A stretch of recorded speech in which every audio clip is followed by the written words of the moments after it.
जय हिंद, नमस्ते, वंदे मातरम। साथियों, फिर एक बार आप सभी का स्वागत है समाधान स्टडी के यूट्यूब प्लेटफॉर्म पर। और मैं आकाश फिर एक बार आप सभी साथियों के लिए बेहतरीन सी क्लासेस जो आपके लिए बहुत इंपॉर्टेंट है, बहुत महत्वपूर्ण है, तो लेकर आ चुका हूँ। तो चलिए आज का ये बेहतरीन सा और शानदार सा सेशन स्टार्ट करते हैं और जानते हैं क्या क्या आपके लिए कितना इंपॉर्टेंट है ये बेहतरीन सा सेशन। चलिए सभी साथियों, गुड इवनिंग, नमस्ते, राधे राधे। पहला क्वेश्चन देखिए आपके स्क्रीन पर आ चुका है।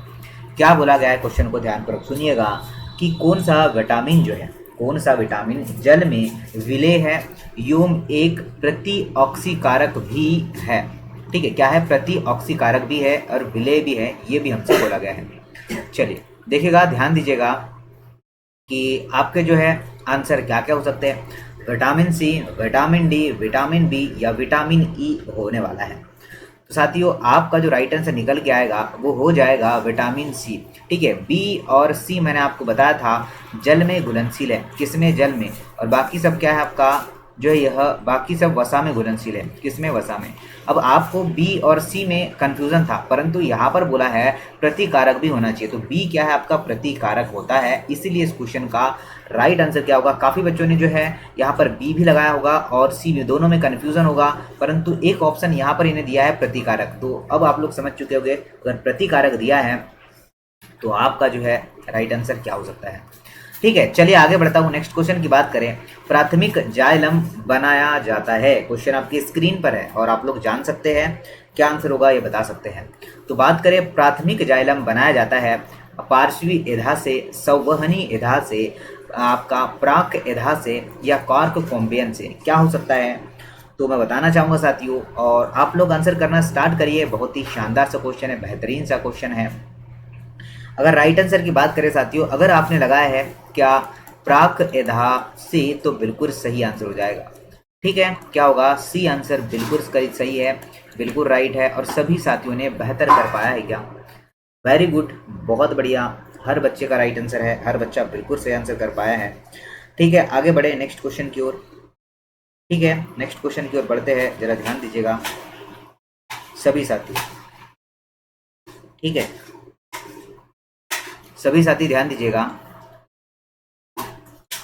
कैंसर जो है, कैंसर रोधी औषधि दिया है आपका विन ब्लास्ट जो है, ब्लास्टेन किस जो है, किस जो है अर्क से प्राप्त होती है, ये बोला गया। ठीक है, थोड़ा कट चुका है क्वेश्चन, कोई नहीं, फिर भी देखिए ध्यान दीजिएगा। आपका आधा तोड़ा, ठीक है, क्या आपका आधा तोड़ा वेसिका, या फिर होगा आपका आर्टिमिशिया एना जो है आपका एनुआ, या फिर होगा आपका कैंथेरॉइंस रोशियस, या फिर होगा टेक्सस वॉककेटा। क्या आंसर है बताइए जरा। ठीक है, सभी को बताना है कि क्या राइट आंसर है। तो बताना चाहूँगा साथियों, आप सभी साथियों को, अगर आपने लगा पाया इस क्वेश्चन का राइट आंसर, तो राइट आंसर हो जाएगा आप लोगों का ऑप्शन नंबर सी। क्या होगा साथियों राइट आंसर, कैंथेरॉइंस जो है रोशियस, इस क्वेश्चन का सी आंसर हो जाएगा। ठीक है, क्या राइट आंसर हो जाएगा, सी आंसर बिल्कुल करेक्ट हो जाएगा, ये हमें ध्यान रखना है। मानव पसीने में होता है कैल्शियम, फास्फेट और जल, लवण जल और अवशिष्ट पदार्थ, शुद्ध जल और फास्फोरिक अम्ल। क्या होगा बताइए जरा। तो आप लोग बता सकते हैं कि मानव पसीने की बात करें तो इसमें क्या होता है, जल भी होता है, लवण भी होता है और अपशिष्ट पदार्थ भी होता है। अगर आपने बी लगाया है तो आपका बिल्कुल सही आंसर हो जाएगा। ठीक है, अगर आपने बी आंसर लगाया है तो बिल्कुल सही है, और सभी साथियों ने राइट आंसर कर पाया होंगे। उसी प्रकार से मैं आगे बढ़ूंगा और नेक्स्ट क्वेश्चन की हम बात करेंगे।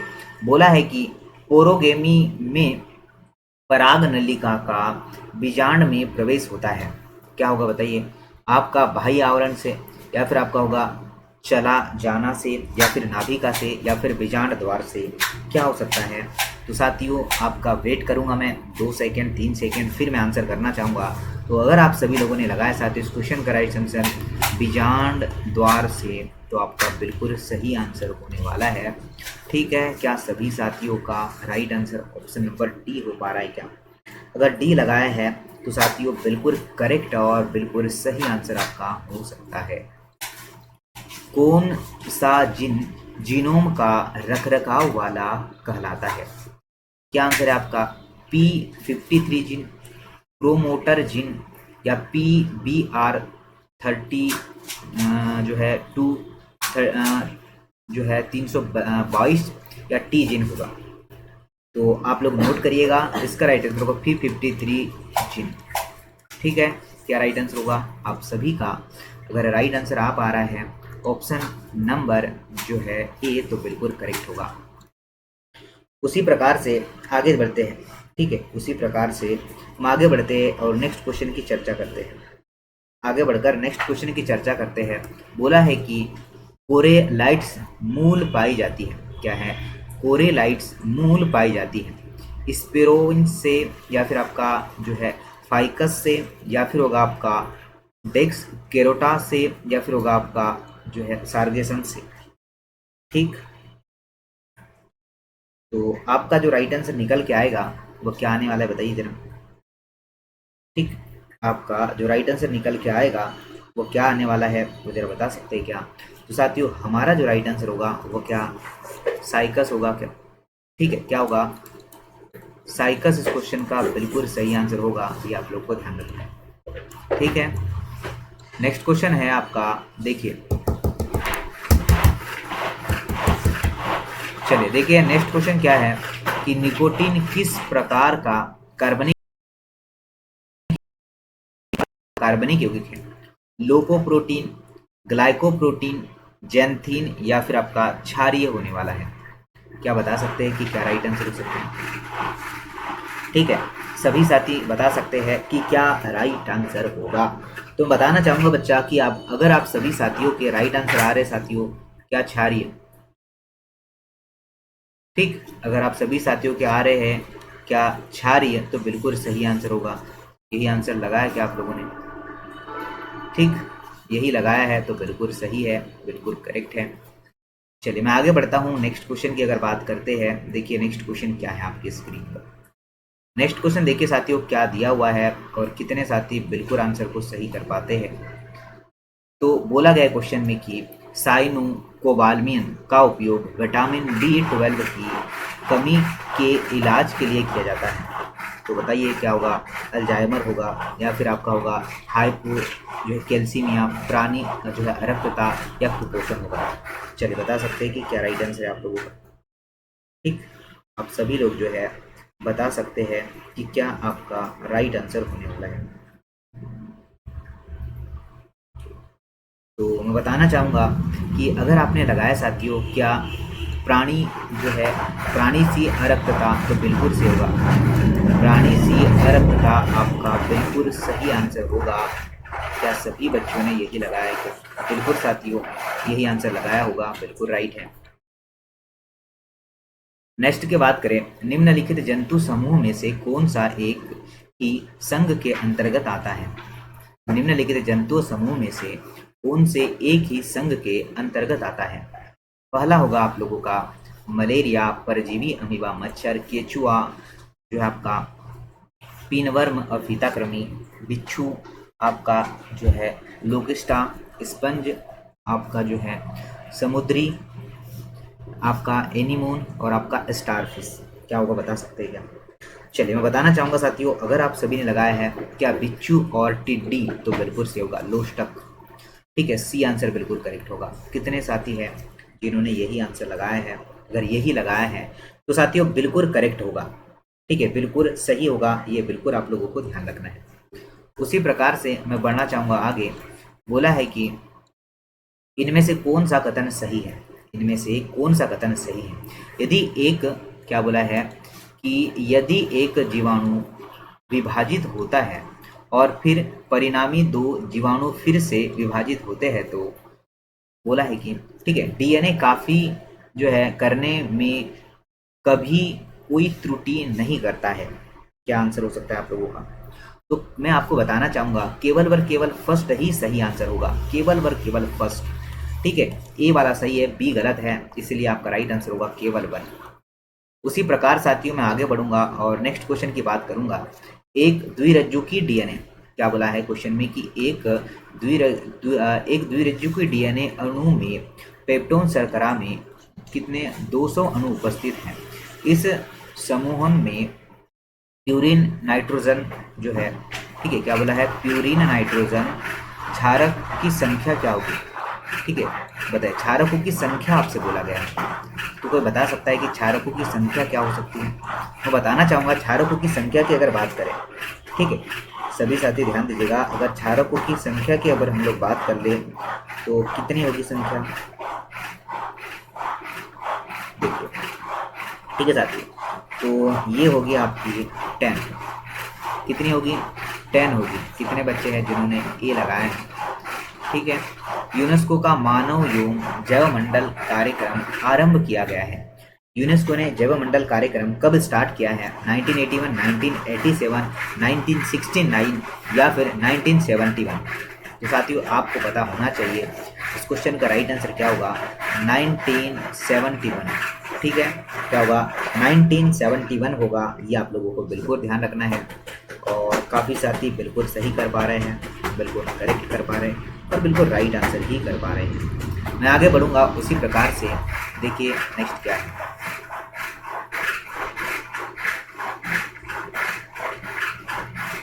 ओके,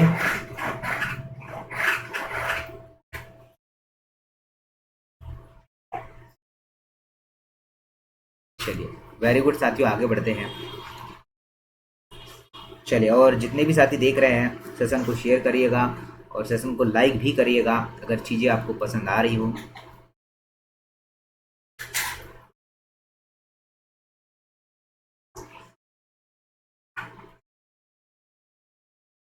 ठीक है, चलिए नेक्स्ट क्वेश्चन देखते हैं आपके स्क्रीन पर क्या आ रहा है। चलिए, एलईडी से रिलेटेड एक क्वेश्चन आपसे बोला जाएगा, ठीक है, क्या पूछा जाएगा, एलईडी से रिलेटेड एक क्वेश्चन आपसे पूछा जाएगा।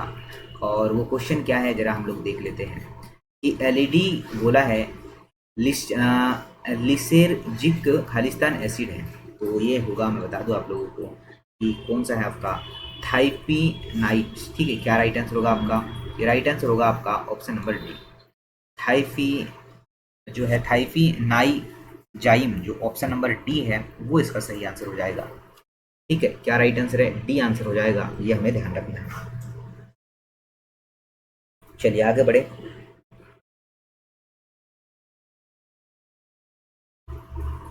चलिए आगे बढ़ते हैं।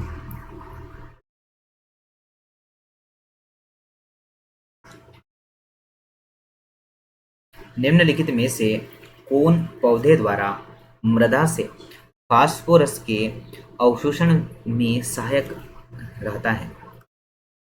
एनाबिना, या फिर आपका जो है फ्रेंकिया, या फिर होगा आपका ग्लोमस, या फिर होगा राइजोबियम? जरा बता सकते हैं क्या कि क्या आंसर हो सकता है? तो साथियों सभी को नोट करना है, अगर बच्चे आप लोगों का आंसर आ पा रहा है क्या, ग्लोमस, तो बिल्कुल सही आंसर होगा, ठीक है। क्या होगा, ग्लोमस इस क्वेश्चन का राइट आंसर है और सभी ने बिल्कुल सही कर पाया है, तो बहुत अच्छी बात है। उसी प्रकार से साथियों आगे बढ़ते हैं हम लोग। निम्नलिखित में से कौन समुद्र के गहरे जल में पाया जाता है? निम्नलिखित में से कौन समुद्र के गहरे जल में पाया जाता है? क्या होगा, यू बैक्टीरिया होगा, मृत जीवी कवक होगा, नील हरित शैवाल होगा, या फिर आर्को बैक्टीरिया होगा? बताइए जरा क्या हो सकता है। तो बताना चाहूँगा साथियों, अगर आप सभी के राइट आंसर की बात करें, ठीक है, अगर आप सभी के राइट आंसर की बात करें हम लोग, अगर आपने लगाया है क्या बच्चा, आर्को बैक्टीरिया, ऑप्शन नंबर डी, तो बिल्कुल सही आंसर होगा, ठीक है। अगर आप सभी ने आर्को बैक्टीरिया लगाया है तो आपका बिल्कुल सही और बिल्कुल राइट आंसर होगा, ये बिल्कुल ध्यान रखिए।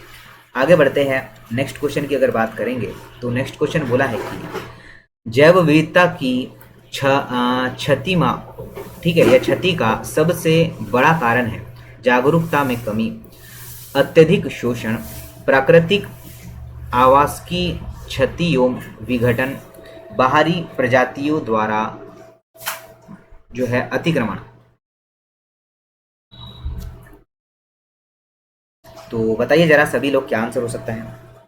तो आपका जो राइट आंसर होगा वो होगा प्रकृति आवासीय क्षति एवं विघटन, सी आंसर बिल्कुल करेक्ट होगा, ये बिल्कुल आपको ध्यान रखना है, ठीक है बच्चा। आगे बोलते हैं नेक्स्ट क्वेश्चन क्या है बच्चा। नेक्स्ट क्वेश्चन की अगर बात करें, प्रतिजनी निर्धारक को खाली स्थान कहा जाता है। आइसोटोप, या फिर माइक्रोबायोस, या फिर होगा मसूद कोशिकाएं, या फिर होगा इपिटोम। क्या है बताइए जरा। तो मैं बताना चाहूँगा साथियों, अगर आपने लगाया है एपिटोप तो बिल्कुल सही आंसर होगा। ठीक है, क्या होगा एपिटोप इस क्वेश्चन का बिल्कुल सही, बिल्कुल राइट आंसर होगा। ये बिल्कुल आपको ध्यान रखना है। ठीक है, नेक्स्ट क्वेश्चन की अगर बात करेंगे, अल्पा जो है अत्यल्प वृक्ष गर्म जलवायु एकांकरित नाम एवं शुष्क मौसम या उसकी चारित्रिक विशेषता है। क्या हो सकता है बताइए। तो मैं आपको बताना चाहूँगा कि सवाना, शीतोष्ण वन, टुंड्रा वन या उष्णीय वर्षा वन होगा। क्या हो सकता है, तो नोट करिएगा, आपका जो राइट आंसर होगा सवाना। क्या राइट आंसर होगा बच्चा, सवाना इस क्वेश्चन का बिल्कुल सही आंसर है। ये हमें ध्यान रखना है। फिर जो है फिलीफॉर्म उपकरण एक प्रमुख अभिलक्षण है। किसका एक अभिलक्षण है, तो ये भी आपको बताना है कि यह सहायक कोशिका का अभिलक्षण है। किसका, सहायक सेल्स का, सहायक कोशिका का अभिलक्षण है, कैरेक्टरिस्टिक है। ये हमें बिल्कुल आपको ध्यान रखना है। चलिए, बोला गया है नेक्स्ट क्वेश्चन कि निम्नलिखित में से कौन सा सही है। ठीक है, सही कौन सा है ये हमसे बोला गया है। तो हम लोग बता सकते हैं कि मानव के विकास के अध्ययन से हमें पता चलता है कि हम सभी अलग स्पीसीज की संख्या है और चरणों में विश्व के जो है विभिन्न भाग में फैला है। जैव विकास को समझने के लिए केवल वातावरण स्पीसीज का अध्ययन पर्याप्त नहीं, जो है वरन जीवन पर्याप्त है। तो आपको बताना है कि जरा क्या आंसर हो सकता है। तो बताऊंगा साथियों कि सही जो होगा वो ऑप्शन नंबर ए ही होने वाला है कि मानव विकास का अध्ययन हमारे जो है पता लगाने और चरणों के लिए क्या है, बहुत जो है भिन्न है। और आपका जो ए आंसर है बिल्कुल सही है। तो साथियों ये थे आज के आपके 20 क्वेश्चंस। आई होप आप लोगों को बिल्कुल समझ आ रहे होंगे, और इसी तरीके से आप लोग बने रहिएगा और शानदार सी चीज़ें जो आपको मिल रही है उसका बेनिफिट उठाइएगा।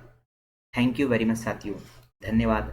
आप लोग लगातार बने रहिए, आपको बेहतरीन, शानदार और जो है काफ़ी अच्छी चीज़ें लगातार हम लोग प्रोवाइड कर ही रहे हैं। तो कोई भी साथी क्लास को मिस मत करिएगा। ठीक है, थैंक यू वेरी मच।